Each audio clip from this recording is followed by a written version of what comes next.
లక్ష్మీదేవికి కమలం ఎందుకు ప్రీతికరం?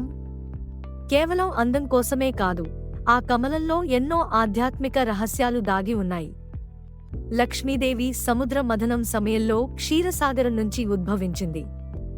ఆమె చేతిలో కమలంతో పాటు అత్యంత సుందర రూపంలో వచ్చింది. కమలం అనేది పరిశుభ్రతకు మరియు వైరాగ్యానికి గొప్ప చిహ్నం. కమలం ఎల్లప్పుడూ బురద నీటిలో పెరుగుతుంది, కానీ అది స్వచ్ఛంగా వికసిస్తుంది. ఈ లక్షణమే కమలాన్ని లక్ష్మీదేవికి ప్రీతిపాత్రమైనదిగా మార్చింది. సంపద, ధనం అనేది బురద వంటి ఈ లోక వ్యవహారాల మధ్య ఉంటుంది. లక్ష్మీదేవిని ఆరాధించే భక్తులు సంపదను పొందినప్పటికీ ఆ ధనమదం తమపై పడకూడదు.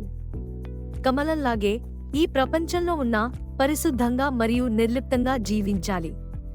ధనాన్ని కేవలం జీవితానికి ఒక సాధనంగా మాత్రమే చూడాలి. లక్ష్మీదేవి నీ సంపదను ధర్మ మార్గంలో ఉంచు అని చెబుతుంది.